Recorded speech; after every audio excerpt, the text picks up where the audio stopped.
الحمد لله نحمده ونستعينه ونستغفره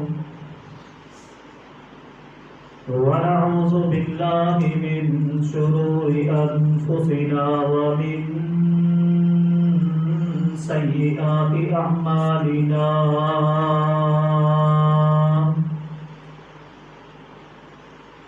من يهده الله فلا مضل له ومن يضلله فلا هادي له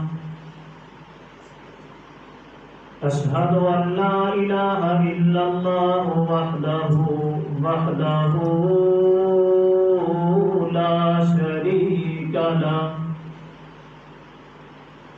لا شريك له ولا نظير له ولا مثال له ولا ند له وأشهد أن سيدنا وسندنا وإمامنا ونبينا محمدا عبده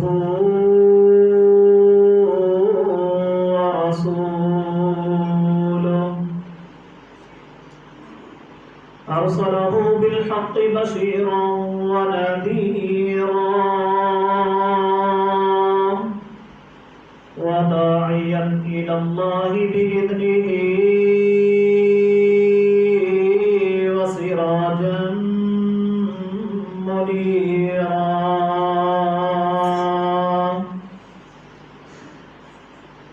إن الله وملائكته يصلون على النبي يا أيها الذين آمنوا صلوا عليه وسلموا تسليما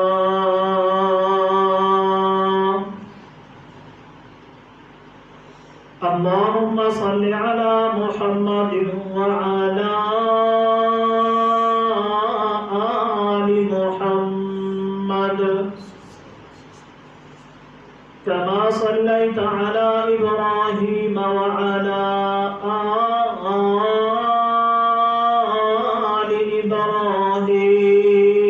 إبراهيم إنك حميد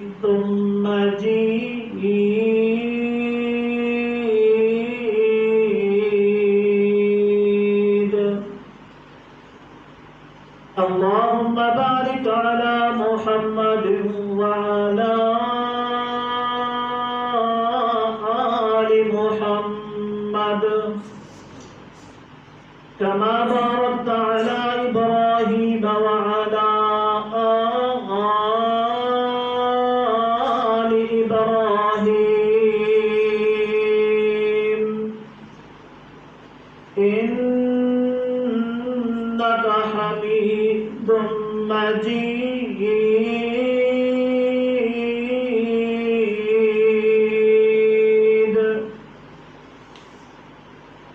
أعوذ بالله السميع العليم وبوجهه الكريم وسلطانه القديم من الشيطان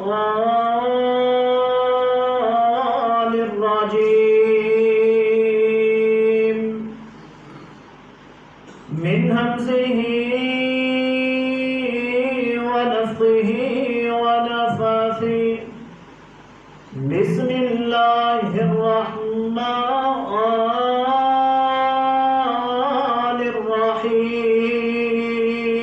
الرحيم يا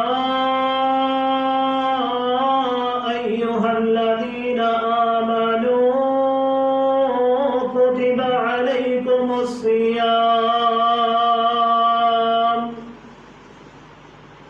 كما كتب على الذين من قبلكم لعلكم تتقون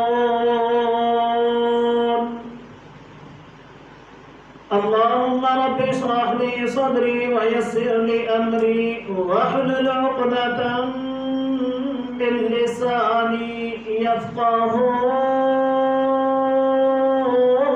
قولي. اللهم رب زدني علما، اللهم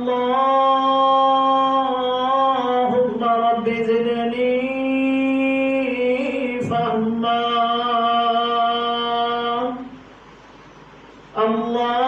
اللهم رب زدني عملا.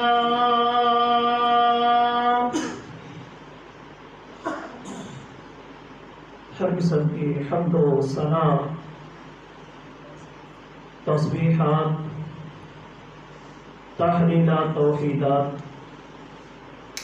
تکبیرات، تمجیدات مالک العنام ذوالجلال والاکرام کی ذات کے لیے، اور اسی طرح بے شمار بے حد و حساب لا تعداد درود و سلام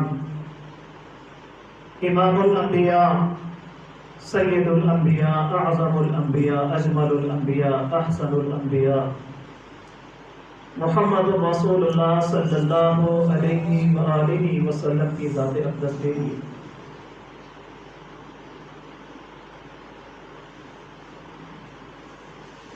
رحمتوں اور برکتوں والا مہینہ چل رہا ہے. اللہ رب العزت کی توفیق سے ہم اس سے استفادہ حاصل کر رہے ہیں اور اس پروردگار کی رحمتوں کو سمیٹ رہے ہیں. ہم اس مالک کا جتنا بھی شکر ادا کریں وہ کم ہے کہ اس نے اس ماہ مبارک کو ہماری زندگیوں میں بھیجا ہے تاکہ ہم اس کے اندر اپنے گناہوں کو معاف کروا کے رب العالمین کی جنت کے حقدار بن جائیں. آج کے خطبہ جمعۃ المبارک کے اندر 2-3 چیزیں آپ کے سامنے رکھوں گا. پہلی چیز، روزہ ہے کیا؟ روزہ کیا ہے؟ روزہ ہم سے چاہتا کیا ہے؟ دیکھیں، کسی بھی چیز کے بارے میں انسان کو پتہ چل جائے یہ چیز ہے کیا تو انسان اس چیز کا پھر استعمال اچھا کرتا ہے. جب انسان کو کسی بھی چیز کے بارے میں پتہ ہی نہ ہو کہ یہ چیز ہے کیا، پھر انسان اس چیز کا الٹا سیدھا استعمال کر کے اس چیز کو خراب کر لیتا ہے. تو پہلا پوائنٹ ہمارا یہ ہے کہ ہم نے یہ سمجھنا ہے، ہم نے یہ سیکھنا ہے کہ روزہ ہے کیا. دوسرا، روزہ ہم سے چاہتا کیا ہے، مقصد کیا ہے روزے کو فرض کرنے کا. اللہ رب العزت نے یہ جو روزہ ہمارے اوپر فرض قرار دیا ہے، کیوں، وجہ کیا ہے، مقصد کیا ہے. اور تیسری اہم بات یہ ہے کہ ہم روزے کے دوران کیا عمل کریں. پہلی بات کہ روزہ کیا ہے، دوسری بات روزے کا مقصد کیا ہے، تیسری بات یہ ہے کہ روزے میں ہم کون کون سے عمل جو ہے وہ کریں. تو سب سے پہلے اللہ رب العزت کے کلام پاک کو دیکھتے ہیں. جو آیت میں نے آپ کے سامنے تلاوت کی ہے، اللہ رب العزت فرماتے ہیں یا ایھا الذین آمنوا. کوئی یہودی، کوئی عیسائی، کوئی ہندو، کوئی سکھ، کوئی فلاں فلاں نہیں، صرف مومن. اللہ رب العزت نے صرف مسلمانوں کو، مومنوں کو، کلمہ توحید پڑھنے والوں کو مخاطب کیا ہے. فرمایا یا ایھا الذین آمنوا، اے وہ لوگوں جو میرے اوپر اور میرے پیارے نبی کے اوپر ایمان لائے ہو. وہ متوجہ ہوں، ذرا توجہ کے ساتھ وہ میری بات کو سنیں، باقی نہ سنے کوئی بات نہیں ہے. لیکن وہ لوگ جو میرے اوپر اور میرے پیارے نبی کے اوپر ایمان لے کے آئے ہیں، میں ان سے مخاطب ہوں، وہ میری بات کو توجہ کے ساتھ سنیں. یا ایھا الذین آمنوا، اے ایمان والے لوگوں، کتب علیکم الصیام، روزہ تمہارے اوپر فرض کر دیا گیا. روزہ تمہارے اوپر فرض قرار دیا گیا ہے. جب یہ فرضیت کی بات آئی، انسانی فطرت کے اندر کچھ چیزیں ایسی ہیں شامل ہیں، انسان کچھ چیزوں کو جب اپنے سامنے دیکھتا ہے تو پریشان ہو جاتا ہے. یار یہ سختیاں میرے اوپر کیوں، یار یہ پریشانیاں میرے اوپر کیوں، یار یہ مجھے 12-14 گھنٹے بھوکا اللہ تعالیٰ کیوں رکھنا چاہتا ہے. یار یہ سختی کیوں؟ انسان پریشان ہو جاتا ہے نا، انسان چھوٹے دل کا مالک ہے۔ اللہ تعالیٰ نے فرمایا نا کتب علیکم الصیام، روزے تمہارے اوپر فرض ہیں۔ پھر اللہ تعالیٰ نے فطرت انسان کو دیکھتے ہوئے تسلی بھی دی ساتھ میں، یار 12-14 گھنٹے کا روزہ بھوکے رہیں گے یار، یہ اللہ تعالیٰ ہمارے ساتھ کیا کرنا چاہتے ہیں، کیا کرنا چاہتے ہیں اللہ تعالیٰ ہمارے ساتھ؟ ایک فطرتی عمل ہے، انسان کے ذہن میں بات آتی ہے یار اتنا لمبا مشقت والا کام، کتب علیکم الصیام، روزے فرض ہیں۔ اللہ تعالیٰ نے وہ فطرت کو سمجھتے ہوئے، فطرت کو دیکھتے ہوئے فرمایا کہ پریشان نہیں ہونا۔ انسان ہے چھوٹی سی بات میں دل ہار کے بیٹھ جاتا ہے، دل چھوڑ جاتا ہے، انسان جو ہوا کمزور ہے نا، انسان پریشان ہو جاتا ہے چھوٹی سی بات پہ۔ اللہ تعالیٰ فرماتے پریشان نہیں ہونا، ٹینشن نہیں لینی۔ اللہ کیوں؟ کیونکہ کما کتب علی الذین من قبلکم، روزہ صرف تمہارے اوپر فرض نہیں ہے کہ تم شاید پریشان ہو جائیں 12-14 گھنٹے ہمیں جو ہے وہ کھا پی بھی نہیں سکیں گے، جو حلال کام ہے وہ بھی سر انجام نہیں دے سکیں گے، تو یہ مشقت والا کام کیوں؟ اللہ تعالیٰ فرماتے پریشان نہیں ہونا، کما کتب علی الذین من قبلکم، جو آپ سے پہلے لوگ گزرے ہیں، جو آپ سے پہلے انبیاء کرام کی امتیں قومیں گزری ہیں، یہ روزہ ان کے اوپر بھی فرض تھا، یہ آپ کے اوپر بھی فرض ہے۔ تسلی دی اللہ نے کہ پریشان نہ ہو یار، تسلی دی ہے آپ کے اوپر، اگر روزہ ہم نے فرض کر دیا ہے تو آپ سے پہلے لوگوں کے اوپر بھی فرض تھا۔ گو کہ ہم سے پہلے لوگوں کے اوپر جو روزہ فرض تھا وہ لمبے ٹائم کے لیے تھا، 8 پہر کا روزہ تھا، عشاء کی نماز پڑھنے کے بعد جیسے ہی سو جاتے تھے روزہ شروع ہو جاتا، وہ بھی اگلے دن آ کے شام کو افطار کرنا ہے، تو اس حساب سے کم از کم 20-22 گھنٹے کا روزہ وہ بنتا ہے۔ تو اللہ تعالیٰ فرماتے ہیں پریشان نہ ہو انسان، پریشانی اس کی دور فرما دی کہ وہ لوگ 20-22-24 گھنٹے کا روزہ رکھتے تھے، آپ کے لیے یہ دن کا روزہ ہے نا، صبح سے لے کر شام تک کا روزہ ہے، پریشان کیوں ہوتے ہو؟ یہ 10-12-14 گھنٹے کا روزہ ہے، یہ روزہ تمہارے پر فرض ہے، ہر حال میں آپ نے رکھنا ہے۔ یا ایک بات کی تھوڑی سی وضاحت کرتا چلو، بہت سارے ہمارے دوست ایسے ہیں، کوئی دہاڑی پہ جاتے ہیں، کوئی مزدوری پہ جاتے ہیں نا، دہاڑی پہ مزدوری پہ جاتے روزہ نہیں رکھتے، سوچیں یار روزہ کیوں نہیں رکھتے؟ کوئی یار بڑا مشقت والا کام ہے، بڑا مشکل کام ہے، سارا دن تغاری اٹھانی ہوتی ہے، سارا دن مستری کے ساتھ یہ کرنا ہوتا ہے، سارا دن یہ، سارا دن وہ، دھوپ ہوتی ہے، گرمی ہوتی ہے، پیاس لگ جاتی ہے، بھوک لگ جاتی ہے، یہ بہانے بناتے ہیں نا، یار مشقت والا کام ہے، مشکل کام ہے، مزدوری کرنی ہوتی ہے، روزہ لگ جاتا ہے، روزہ رکھا نہیں جاتا، ڈرامے بازی کرتے ہیں، اس کے لیے پھر چور راستے ڈھونڈنے کی کوشش کرتے ہیں کہیں سے ہمیں جو گنجائش مل جائے کہ ہم نے مزدوری کر کے شاید ہمارے لیے کوئی بیچ کا درمیانہ راستہ مل جائے، کوئی نہیں۔ لیکن یہاں پہ سمجھنے کی بات یہ ہے کہ لوگ ایویں بلا وجہ چھوٹی موٹی بات پہ روزہ چھوڑتے ہیں۔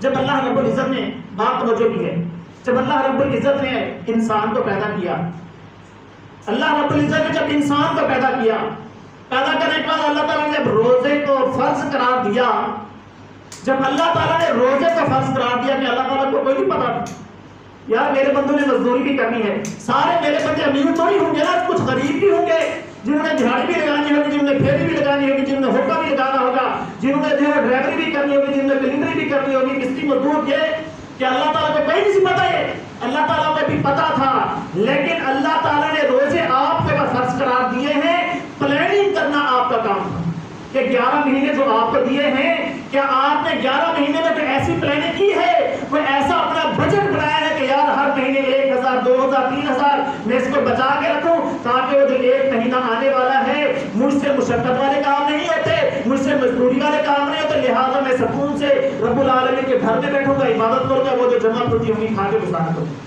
یہ پلاننگ کس نے کرنی ہے؟ یہ انسان نے کرنی ہے، ڈرامے بازی نہیں چلے گی انسان کی، جی میں محنت پہ جا رہا ہوں، مزدوری پہ جا رہا ہوں، روزہ نہیں رکھ سکتا ہے، وہ پیاس لگ جاتی ہے، وہ بھوک لگ جاتی ہے، کوئی نہیں چھوٹ اس میں، روزہ فرض ہے تو فرض ہے، ہاں جس کے لیے چھوٹ ہے وہ اللہ تعالیٰ نے خود آگے وضاحت فرما دی۔ مسافر ہے، آج کا تو سفر بھی ماشاءاللہ اس حساب سے بڑے آرام دہ پرسکون سفر ہے، اس میں بھی گنجائش نہیں پڑتی، سچی بات ہے، لیکن علماء کرام یہ کہتے ہیں جو جس بات میں اللہ تعالیٰ نے گنجائش دی ہے اس میں گنجائش لینی چاہیے۔ بہرحال اللہ رب العزت نے جو مسافر ہے چھوٹ دے دی ہے، اللہ رب العزت نے جو بیمار ہے چھوٹ دے دی ہے، باقیوں کے لیے ہے چھوٹ، کوئی چھوٹ نہیں ہے، ایویں بھی اپنی طرف سے ڈھونڈتے ہیں مثالیں، یار جی مشقت مشکل یہ وہ ڈرامے بازی کرتے، کوئی جو فرض ہے وہ فرض ہے آپ کے اوپر، آپ کے لیے چھوٹ نہیں ہے، نرمی نہیں ہے۔ چھوٹ نہیں ہے، نرمی نہیں ہے. اور یہاں تک کہ اس بات کو بھی ذہن میں رکھیے گا، ہمارے بچے 12 14 16 سال کے 18 سال کے ہو جاتے ہیں، ہم بھی ان کو روزہ رکھنے کی ترغیب نہیں دیتے، کہتے کہ ابھی بچے ہیں، ابھی بچے ہیں. محدثین مفسرین اس بات میں یہ کہتے ہیں کہ جو بچہ جس کے اوپر 10 سال کی عمر میں نماز سکھانی 7 سال کی عمر میں ہے، 10 سال کی عمر میں واجب ہے، فرض ہے، سختی کرنی ہے، آپ نے فرمایا کہ 10 سال کی عمر میں بچہ پہنچ گیا ہے، وہ صحت مند ہے، تندرست ہے، وہ اس قابل ہے کہ وہ روزہ رکھ سکتا ہے، تو اس انسان کو، گھر والے کو ضروری ہے کہ اپنے بچے کے اوپر سختی کرے کہ وہ 10 سال کا بچہ بھی روزہ رکھے. یہاں پہ نوجوان ہڈے کٹے جو ہے وہ راستے ڈھونڈتے ہیں روزہ چھوڑنے کے لیے. بہرحال یہ بات کہیں اور چلی گئی تھی. مقصد یہ تھا کہ روزہ کیا ہے، صوم کیا ہے، صیام کیا ہے، اس کے معنی کیا ہے. اہل لغت ڈکشنری کے اندر صوم اور صیام کا جو معنی ہے وہ یہ ہے کہ اپنے آپ کو روک لینا، بچا لینا، ٹھہرا لینا، کسی بھی کام سے اپنے آپ کو روک لینا، یہ صوم یا صیام کا معنی ہے. صوم اور صیام کا معنی اہل لغت یہ بیان کرتے ہیں، جو صاحب ڈکشنری ہے وہ یہ بیان کرتے ہیں کہ انسان اپنے آپ کو روک لے، اپنے آپ کو ٹھہرا لے، اپنے آپ کو باز کرا لے. کن چیزوں سے؟ کھانے پینے سے، لہو لغویات سے، 2 نمبری سے، فراڈ سے، جھوٹ سے، چوری سے، چکاری سے، غیبت سے، چغلی سے، فلاں فلاں، ان ساری چیزوں سے انسان اپنے آپ کو روک لے. انسان اپنے آپ کو روک لے. دیکھیں نبی علیہ الصلوۃ والسلام کی حدیث ہے، من کان یؤمن باللہ والیوم الآخر، جو اللہ اور اس کے رسول کے اوپر، آخرت کے اوپر یقین رکھتا ہے، فلیقل خیرا او لیصمت. لفظ صوم کی ہو رہی ہے، بات جو ہے وہ روزے کی ہو رہی ہے کہ روزے کا معنی کیا ہے. من کان یؤمن باللہ والیوم الآخر، جو اللہ پر، اس کے رسول پر، آخرت کے اوپر یقین رکھتا ہے، فلیقل خیرا او لیصمت. یہ سمت جو ہے یہ صوم سے، یہ صیام سے نکلا ہے. یعنی زبان سے اچھی بات کہو، آپ کے پاس کہنے کے لیے اچھی بات نہیں ہے تو اپنے آپ کو روک لو، باز کرا لو، ٹھہرا لو، اپنی زبان کو بند کرا لو. روزے کا بھی یہی معنی ہے، اپنے آپ کو روک لو، بچا لو گناہوں سے، اپنے آپ کو باز کرا لو.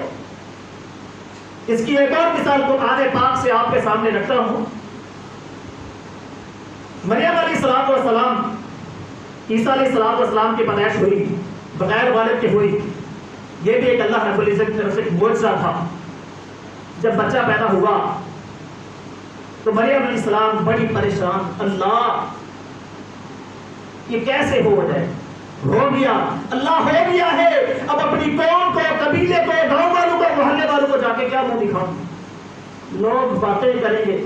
یا اخت ہارون، باتیں کی لوگوں نے، یا اخت ہارون ما کان ابوک امرأ سوء وما کانت امک بغیہ. اے ہارون کی بہن، یہ کیا چاند چڑھا دیا تم نے؟ نہ تیرا باپ برا، نہ تیری ماں بری، یہ تو نے کیا کر دیا؟ تیرے خاندان میں تو کوئی ایسی چیز ہمیں نظر نہیں آئی، یہ تو نے کیا کر دیا ہے؟ بغیر شوہر کے، بغیر نکاح کے، بغیر شادی کے بچہ پیدا کر دیا. لوگوں نے باتیں کرنی شروع کر دی، طرح طرح کی باتیں ایسی کہ انسان جو ہے وہ سننے سے جو ہے وہ گرو. اللہ کیا کروں؟ لوگ باتیں کریں گے، لوگوں کو کیا جواب دوں گی؟ اللہ اس کا حل بتائیے، اس مسئلے کا کوئی نہ کوئی سلوشن دیجئے، لوگوں کو کیا جواب دوں؟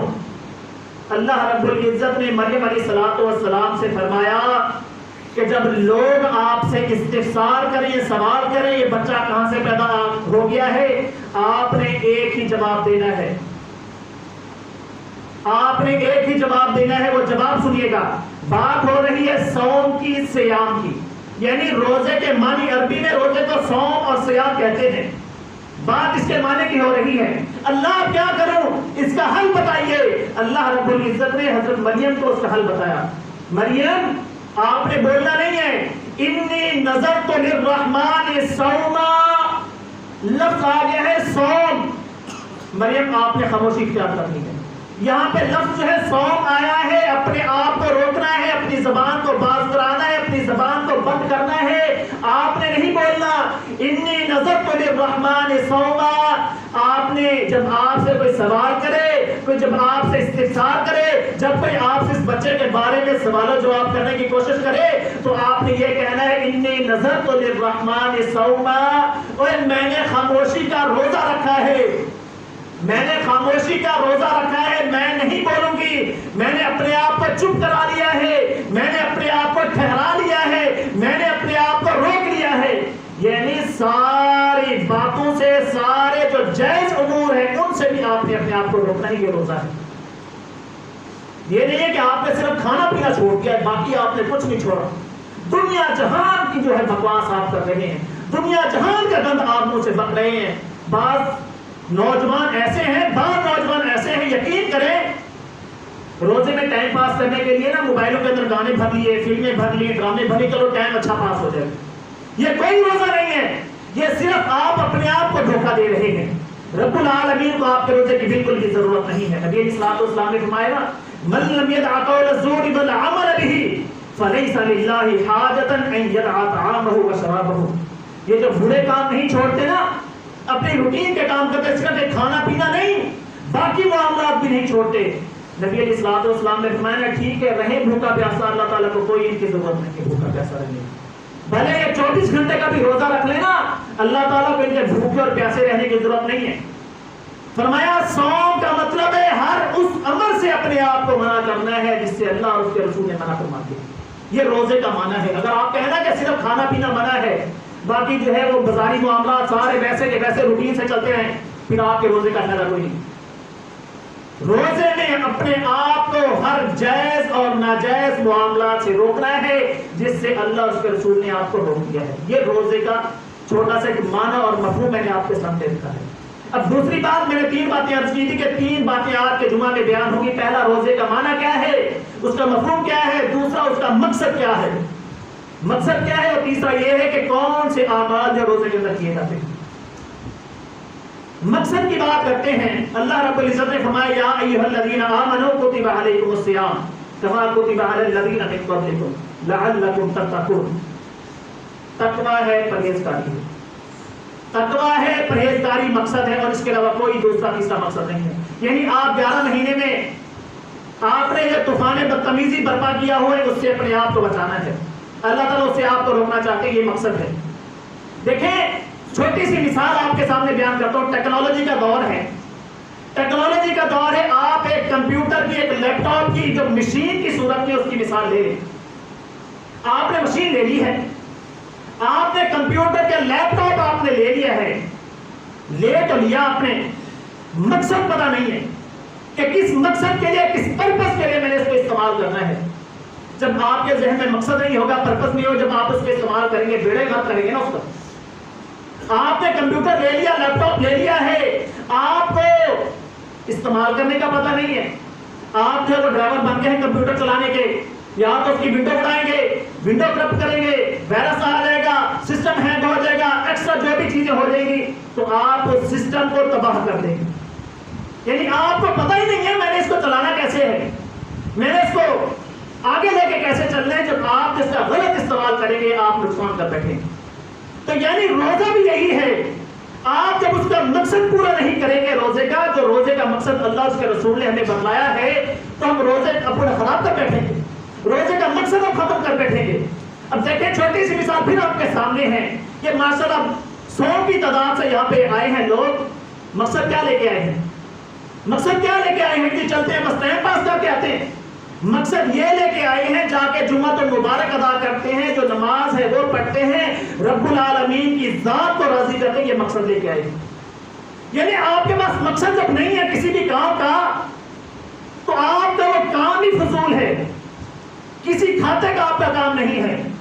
آپ مقصد کو سامنے رکھیں، ٹارگٹ کو سامنے رکھیں تو آپ اپنے کام میں، اپنے مقصد میں کامیاب، آپ کا کام جو بخوبی سر انجام پائے گا جب آپ کے سامنے آپ کا ٹارگٹ، آپ کا مقصد سامنے ہوگا، نہیں تو آپ معاملات کو خراب کر بیٹھیں گے۔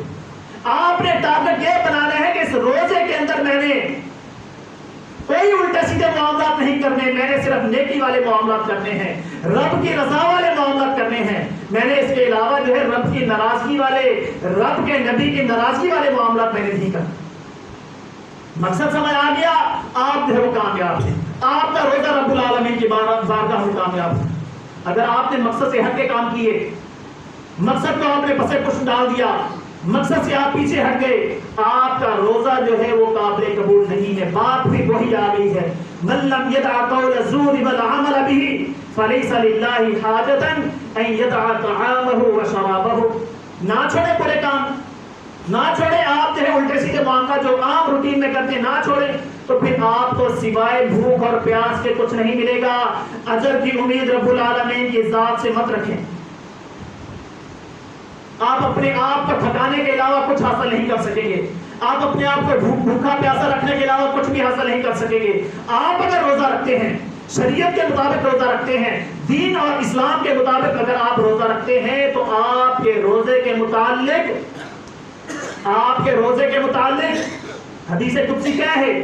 الصوم لی وانا اجزی بہ۔ اے نبی میری امت کے لوگوں کو یہ بتلا دیجئے، یہ کہلا دیجئے، ان کے ذہنوں کے اندر یہ بات بٹھلا دیجئے، جو بندہ روزہ میرے لیے رکھتا ہے نا اس کا اجر میں نے بتایا نہیں، اجر بھی میں نے دینا ہے، میری مرضی میں جتنا اجر اس کو دوں۔ تو اگر میرا اور آپ کا روزہ جو ہے وہ شریعت کے مطابق ہوا تو ہماری کامیابی ہے۔ جس طرح میں نے شروع میں عرض کیا ہے، اگر ہم نے اس ماہ مبارک کے روزے رکھ کے اپنے گناہوں کو معاف نہ کروایا تو وہ حدیث بڑی مشہور حدیث ہے، کئی دفعہ آپ نے پہلے بھی سنی ہوگی۔ اللہ کے نبی صلی اللہ علیہ وسلم منبر پہ تشریف لائے، پہلی سیڑھی پہ قدم رکھا آمین، دوسری سیڑھی پہ قدم رکھا آمین، تیسری سیڑھی پہ قدم رکھا آمین۔ یہ روٹین سے ہٹ کے معاملات تھے، کبھی پہلے ایسا نہیں ہوا تھا۔ منبر سے جب نیچے اترے صحابہ کرام نے عرض کی، یا رسول اللہ صلی اللہ علیہ وسلم آج نیا کام دیکھا ہے، نئی بات ہم نے دیکھی جو آج سے پہلے ہم نے نہیں دیکھی۔ آپ نے پہلی سیڑھی پہ قدم رکھا آمین کہا، دوسری پہ آمین، تیسری پہ آمین۔ فرمایا ہاں پہلی سیڑھی پہ میں نے قدم رکھا، جبرائیل امین علیہ السلام آئے کہ وہ انسان رغم انفن، وہ انسان تباہ و برباد ہو جائے، خاک آلود ہو جائے، جس انسان کے سامنے میں محمد صلی اللہ علیہ وسلم کا نام آئے اور مجھ پہ درود نہ بھیجے۔ درود کے متعلق نبی علیہ الصلوۃ والسلام کی حدیث ہے کہ ایک صحابی اللہ کے نبی علیہ الصلوۃ والسلام کے پاس آئے اور اللہ کہنے لگے، اللہ کے نبی میں نے اپنی دعا کے 4 حصے بنائے ہیں، میں نے اپنی دعا کو 4 حصوں میں تقسیم کیا ہے، ایک حصہ میں آپ کے اوپر درود بھیجتا ہوں اور 3 حصے میں اپنے لیے دعا مانگتا ہوں۔ نبی علیہ الصلوۃ والسلام نے فرمایا فَإِن زِدْتَ فَهُوَ خَيْرٌ لَكَ، اگر آپ اس درود کو تھوڑا سا بڑھا دے تو یہ آپ کے لیے فائدہ مند ہوگا۔ اس نے کہا اللہ کے نبی ٹھیک ہے، 2 حصے دعا ہو جائے، 2 حصہ جو ہے وہ درود ہو جائے۔ اللہ کے نبی علیہ الصلوۃ والسلام نے فرمایا فَإِن زِدْتَ فَهُوَ خَيْرٌ لَكَ، اگر مزید درود کو بڑھا دے تو یہ تیرے لیے ہی فائدہ ہوگا۔ اس نے کہا اللہ کے نبی ٹھیک ہو گیا، 3 حصے درود ہو گئے، 1 حصہ دعا ہو گیا۔ اللہ کے نبی نے پھر وہی بات فَإِن زِدْتَ فَهُوَ خَيْرٌ لَكَ، اگر آپ اس درود کو مزید بڑھا دیں تو یہ آپ کے لیے ہی فائدہ ہوگا۔ اللہ کے نبی ٹھیک ہے، میں درود ہی پڑھوں گا آپ کے اوپر، میں اپنے لیے کچھ نہیں مانگے گا، اپنے لیے کچھ نہیں مانگوں گا، صرف آپ کی ذات پہ درود پڑھوں گا۔ تو نبی علیہ الصلوۃ والسلام نے جواب میں فرمایا اذن یکفیک اللہ ہم الدنیا والآخرہ، اللہ تعالیٰ اس درود کی بدولت، اس درود پاک کی برکت سے دنیا اور آخرت کی آپ کی تمام پریشانیوں کو دور فرما دے۔ تو جس انسان کے سامنے نبی علیہ الصلوۃ والسلام کا نام آئے اور درود نہ پڑھے، فرمایا وہ انسان تباہ و برباد ہو جائے۔ تو میں نے بھی کہا جی آمین۔ اب بتلائیں پھر اس انسان کی تباہی میں بربادی میں کوئی شک نہیں۔ دوسرا انسان فرمایا جس انسان کی زندگی میں ماہ مبارک آئے، ماہ رمضان آئے اور اس کے روزے رکھ کے وہ اپنے گناہوں کی بخشش نہ کروا لے، یعنی یہ برکتوں والا، رحمتوں والا، مغفرتوں والا مہینہ اس کے سامنے آیا ہے، اس کی زندگی میں اللہ تعالیٰ نے بھیجا ہے لیکن اس نے اللہ تعالیٰ کے حضور معافی نہیں مانگی، فرمایا ایسا انسان بھی تباہ و برباد ہو جائے جو اپنے گناہ اللہ رب العزت سے معاف نہیں کروا سکا۔ تو میں نے کہا آمین ٹھیک ہے، وہ برباد ہے، کوئی ضرورت نہیں ہے، جب اس کو ضرورت نہیں تو ہمیں کیا؟ جب انسان کو خود اپنے گناہوں کی معافی کی طلب نہیں ہے تو پھر ہمیں کیا؟ حالانکہ اللہ کے نبی وما ارسلناک الا رحمۃ للعالمین ہے، لیکن یہاں پہ جب بات آئی ہے تو جبرائیل نے کہا کہ اللہ کے نبی دعا یہ ہے، تو اللہ کے نبی نے کہا آمین تھی۔ تیسرے نمبر پہ فرمایا جس انسان کی زندگی میں دونوں والدین موجود ہوں، اپنی زندگی میں ماں باپ کو پالے، دونوں کو پالے یا کسی ایک کو پالے، ان کی خدمت کر کے وہ جنت حاصل نہ کر لے تو ایسا انسان بھی تباہ و برباد ہے۔ راغب انفن، ایسا انسان بھی تباہ و برباد ہے۔ تو میں نے کہا آمین۔ تو یعنی ماں باپ کی بد دعا سے بھی انسان کو بچنا چاہیے. نبی علیہ الصلوۃ والسلام کی حدیث ہے کہ 3 شخص ایسے ہیں، 3 لوگ ایسے ہیں جن کی دعا کو اللہ رب العزت کبھی بھی رد نہیں فرماتے بلکہ ان کو شرف قبولیت بخشتے ہیں. 3 لوگ ایسے ہیں جن کی دعا کو اللہ رب العزت ہے قبول فرماتے ہیں. وہ 3 لوگ کون ہیں؟ فرمایا دعوت المسافر، مسافر آدمی ہے، حالت سفر میں ہے، اللہ رب العزت کے حضور جو ہے وہ دعا مانگتا ہے، اللہ تعالیٰ جو ہے قبول فرماتے ہیں. حالت سفر میں اللہ تعالیٰ دعا قبول فرماتے. پھر آگے فرمایا دعوت المظلوم، تو جو مظلوم ہے، جس کے اوپر ظلم ہو رہا ہے، واقعی وہ مظلوم ہے، تو اللہ رب العزت کی بارگاہ میں دعا کرتا ہے تو اللہ تعالیٰ اس کے درمیان کوئی پردہ نہیں تو اللہ تعالیٰ اس کی دعا کو قبول فرماتے ہیں. تیسرا فرمایا دعوت الوالد للولد، دعوت الوالد للولد، باپ کی اپنی اولاد کے لیے دعا، باپ کی اپنی اولاد کے لیے دعا بھی اللہ رب العزت رد نہیں فرماتے بلکہ شرف قبولیت عطا فرماتے ہیں. محدثین نے لکھا ہے یہاں دعوت الوالد سے مراد والد بھی ہے، والدہ بھی ہے. اگر ماں اور باپ دونوں اپنی اولاد کے لیے، اولاد کی خیر خواہی کے لیے، اولاد کے اچھے مستقبل کے لیے، اولاد کے لیے نیک ارادوں کے لیے دعا کریں تو اللہ رب العزت ماں باپ کی دعا کو اولاد کے حق میں قبول فرماتے ہیں. تو لہٰذا ماں باپ سے گزارش ہے کہ اپنی اولاد کے حق میں کثرت سے دعا کیا کریں، ان کی خیر خواہی کے لیے، ان کے نیک اور اچھے مستقبل کے لیے، آنے والی اچھی زندگی کے لیے ماں باپ کو چاہیے کہ وہ اولاد کے لیے دعا کریں. اب بات آ گئی تیسری. پہلی بات کیا تھی؟ روزہ، اس کا معنی، اس کا مفہوم کیا ہے. دوسری بات کیا تھی؟ مقصد کیا ہے. مقصد ہمیں پتا ہے، ہم کامیاب ہیں. مقصد سے ہٹ گئے، ہمارا روزہ جو ہے ناقابل قبول ہے. اب تیسری بات یہ ہے کہ روزے میں ہم نے کون سے اعمال کرنے ہیں. عمل تو بہت سارے ہیں لیکن ایک عمل آپ کے سامنے رکھتا ہوں. وہ عمل کیا ہے؟ ابن ماجہ کی حدیث ہے، نبی علیہ الصلوۃ والسلام نے فرمایا، اس حدیث میں بھی 3 باتوں کا ذکر ہے. نبی علیہ الصلوۃ والسلام نے فرمایا یہاں پہ بھی 3 لوگ ایسے ہیں، 3 لوگ ایسے ہیں جن کی دعا کو بھی اللہ رب العزت جو ہے وہ شرف قبولیت عطا فرماتا ہے. 3 لوگ، ان کی دعا کو اللہ تعالیٰ رد نہیں فرماتا، خالی ہاتھ نہیں لوٹاتا بلکہ قبول فرماتا ہے. فرمایا کون سا؟ الصائم، دعوت الصائم حتی یفطر، جو روزے دار ہے، روزے کی حالت میں وہ رب العالمین کے حضور دعا کرتا ہے، اللہ تعالیٰ دعا کو قبول فرماتا ہے. دعوت الصائم حتی یفطر، صبح سے لے کر شام تک، دن میں ظہر سے پہلے، ظہر کے بعد، عصر سے پہلے، عصر کے بعد، افطاری سے پہلے، کسی بھی ٹائم وہ روزے کی حالت میں رب العالمین کے حضور دعا کرتا ہے، رب العالمین اس انسان کی دعا کو رد نہیں فرماتا. یہ روزے دار کا ایک بہت بڑا انعام ہے، پیکج ہے. یہ میں کہتا ہوں اس پیکج سے فائدہ اٹھانا چاہیے. ہر بندہ پریشانی کے اندر گھرا ہوا ہے، مصیبتوں، تکلیفوں، دکھوں کے اندر گھرا ہوا ہے، تو یہ مومن کے لیے، مسلمان کے لیے، روزے دار کے لیے بہترین پیکج ہے کہ روزہ رکھے، روزے کی حالت میں اپنے رب کے حضور دعا کرے، جو بھی پریشانی ہے رب العالمین کے حضور دعا کرے.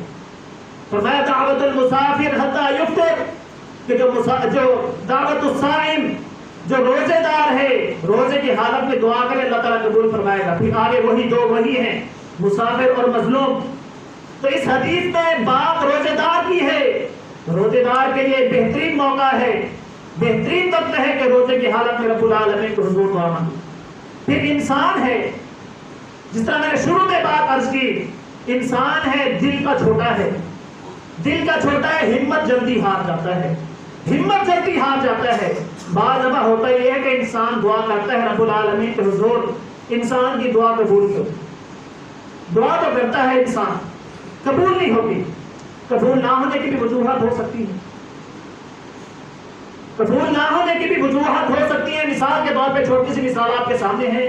بہت سارے یہاں پہ لوگ ایسے ہوں گے جو کسی نہ کسی آفس میں، کسی نہ کسی جگہ پہ جاب کرتے ہوں گے.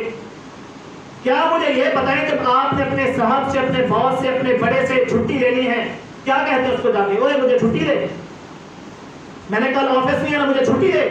نہیں، بڑے پیار کے ساتھ، محبت کے ساتھ ایک اپلیکیشن لکھتے ہیں، ایک درخواست لکھتے ہیں، 6-8 بار اس کے اوپر ہاتھ باندھنے کی کوشش کرتے ہیں. باخدمت جناب فلاں فلاں فلاں، باخدمت جناب، شروع سے ہی ہاتھ جوڑنے لگ جاتے ہیں، پاؤں باندھنے لگ جاتے ہیں. پھر جی جناب عالی، پھر ہاتھ باندھے، معطے پانا، گزارش، ہاتھ کے اوپر ہاتھ باندھ رہے ہیں کیا ایک چھٹی لینے کے لیے.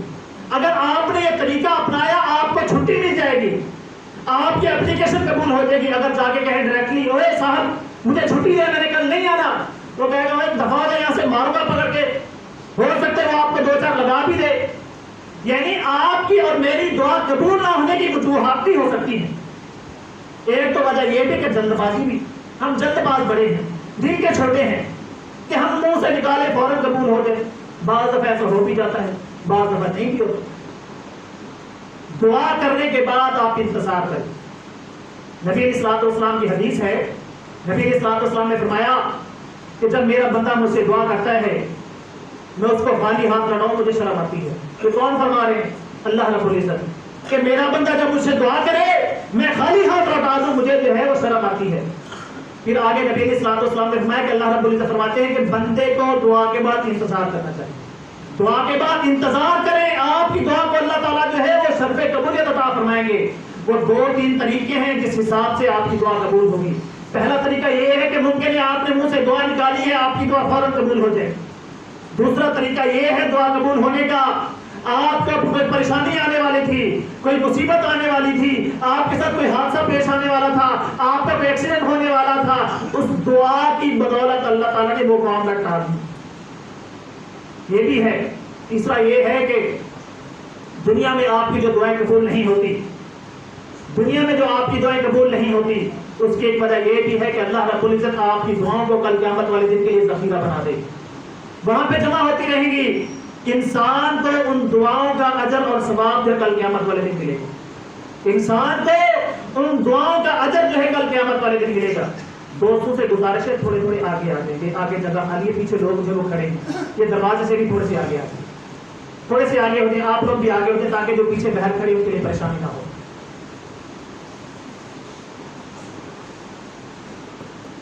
تو بہرحال بات یہ کر رہا تھا کہ دعا قبول ہونے میں بھی بعض دفعہ وقت لگ جاتا ہے, تو آپ نے پریشان نہیں ہونا. لیکن آپ نے دعا مانگنی کیسے ہے؟ آپ نے دعا مانگنی کیسے ہے؟ سب سے پہلے آپ نے رب العالمین کی تعریف کرنی ہے. جس طرح ایک انسان کی چھٹی لینے کے لیے آپ تعریف کر رہے ہیں, ہاتھ پاؤں جوڑ رہے ہیں, آپ نے دعا کرتے وقت آپ نے سب سے پہلے رب العالمین کی تعریف کرنی ہے. اس کے اچھے اچھے نام ہیں, ان سے اس کو یاد کرنا ہے, اس کی تسبیح بیان کرنی ہے, اس کی حمد بیان کرنی ہے, اس کی تکبیر آپ نے بیان کرنی ہے. آپ نے سب سے پہلے رب العالمین کی تعریف کرنی ہے. تعریف کرنے کے بعد پھر آپ نے نبی علیہ الصلوۃ والسلام کی ذات کے اوپر آپ نے درود پڑھنا ہے. رب العالمین کی تعریف, نبی علیہ الصلوۃ والسلام کی ذات کے اوپر درود, اس کے بعد آپ دعا مانگیں, اللہ رب العزت آپ کی دعا کو شرف قبولیت عطا فرمائے. دعا ہم مانگ لیتے ہیں, دیکھیں اس بات میں بھی کوئی شک نہیں ہے, آپ کسی بھی زبان میں دعا مانگے اللہ تعالیٰ آپ کی دعا کو سننے والا ہے. وہ بولیوں کا محتاج نہیں ہے, وہ زبانوں کا محتاج نہیں ہے. آپ اپنی جس بھی زبان میں اس رب العالمین کو پکاریں. وَإِذَا سَأَلَكَ عِبَادِي عَنِّي فَإِنِّي قَرِيبٌ أُجِيبُ دَعْوَةَ الدَّاعِ. اس نے کہا کہ میں ہر پکارنے والے کی, اس نے کوئی پابندی نہیں لگائی کہ صرف میں دعا جو عربی میں قبول کروں گا اس کے علاوہ کوئی نہیں قبول کروں گا. نہیں, أُجِيبُ دَعْوَةَ الدَّاعِ إِذَا دَعَانِ. بندہ جب مجھے پکارے, جس بھی حال میں مجھے پکارے, میں اس کی دعا کو قبول کروں. تو آپ رب العالمین کے حضور روزے کے حال میں دعا کریں. یہ موقع ہے, یہ چانس ہے, یہ گولڈن چانس ہے.